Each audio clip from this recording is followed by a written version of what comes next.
18 दिन के युद्ध ने द्रौपदी की उम्र को लगभग 80 वर्ष जैसा कर दिया था, शारीरिक रूप से भी और मानसिक रूप से भी।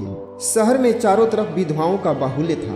पुरुष इक्का दुक्का ही दिखाई पड़ता था। अनाथ बच्चे घूमते दिखाई पड़ते थे और उन सब की महारानी द्रौपदी हस्तिनापुर के महल में निश्चेष्ट बैठी हुई शून्य को निहार रही थी। तभी श्री कृष्ण कक्ष में दाखिल होते हैं। द्रौपदी कृष्ण को देखते ही दौड़कर उनसे लिपट जाती है।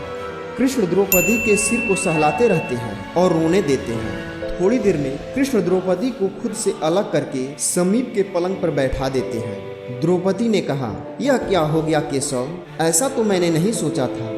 कृष्ण ने कहा, नियति बहुत क्रूर होती है पंचाली, वह हमारे सोचने के अनुरूप नहीं चलती, वह हमारे कर्मों को परिणामों में बदल देती है।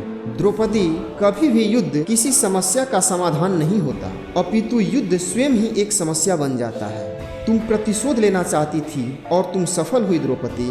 तुम्हारा प्रतिशोध पूर्ण हुआ। सिर्फ दुर्योधन और दुशासन ही नहीं, अपितु सारे कौरव समाप्त हो गए। तुम्हें तो प्रसन्न होना चाहिए। द्रौपदी ने कहा, सखा, तुम मेरे घावों को सहलाने आए हो या उन पर नमक छिड़कने के लिए?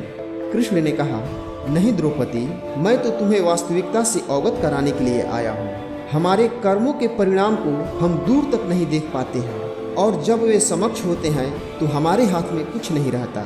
कर्म के सिद्धांत का यही तात्पर्य है द्रौपदी कि अच्छा कार्य अधिक अच्छा कार्य करवाता है और बुरा कार्य अधिक से अधिक बुरा कार्य करवाता है। द्रौपदी ने कहा, तो क्या इस युद्ध के लिए पूर्ण रूप से मैं ही उत्तरदायी हूँ कृष्ण? कृष्ण ने कहा, नहीं द्रौपदी, तुम स्वयं को इतना महत्वपूर्ण मत समझो, लेकिन तुम अपने कर्मों में थोड़ी सी भी दूरदर्शिता रखती तो स्वयं इतना कष्ट नहीं पाती। द्रौपदी ने कहा, मैं क्या कर सकती थी केशव? कृष्ण ने कहा, तुम बहुत कुछ कर सकती थी। जरा स्मरण करो द्रौपदी, युद्ध के पूर्व जब मैं शांति का प्रस्ताव लेकर हस्तिनापुर जा रहा था, तब तुमने मुझसे कहा था, मैं हवन कुंड से उत्पन्न हुई द्रौपदी हूँ, महाराज ध्रुपद की पुत्री हूँ, महावीर दृष्टिदुम्न की बहन हूँ, 5 महारथियों की पत्नी हूँ और 5 महारथियों की माता हूँ। इसलिए मुझे शांति नहीं केशव, युद्ध चाहिए, युद्ध। अगर तुमने उस वक्त इतने कठोर शब्दों का प्रयोग नहीं किया होता तो भी इतना कष्ट नहीं भोगती द्रौपदी। जब तुम्हारा स्वयंवर हो रहा था तब तुम कर्ण को अपमानित नहीं करती और उसे प्रतियोगिता में भाग लेने का एक अवसर देती तो भरी सभा में कर्ण तुम्हें वेश्या नहीं कहता, तो शायद परिणाम कुछ और होते। और उसके बाद जब कुंती ने तुम्हें 5 पतियों की पत्नी बनने का आदेश दिया तब तुम उसे स्वीकार नहीं करती तो भी परिणाम कुछ और होते।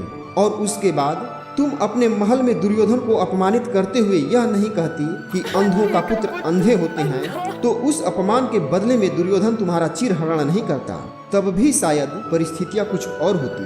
हमारे शब्द भी हमारे कर्म होते हैं द्रौपदी, और हमें अपने हर शब्द को बोलने से पहले तोलना बहुत जरूरी होता है, अन्यथा उसके दुष्परिणाम सिर्फ स्वयं को ही नहीं, अपने पूरे परिवेश को दुखी करते रहते हैं। संसार में केवल मनुष्य ही एकमात्र ऐसा प्राणी है जिसका जहर दांतों में नहीं शब्दों में होता है।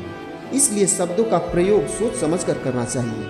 ऐसे शब्द का प्रयोग कीजिए जिसमें किसी की भावना को ठेस ना पहुंचे। तो आज बस इतना ही। जय हिंद, वंदे मातरम।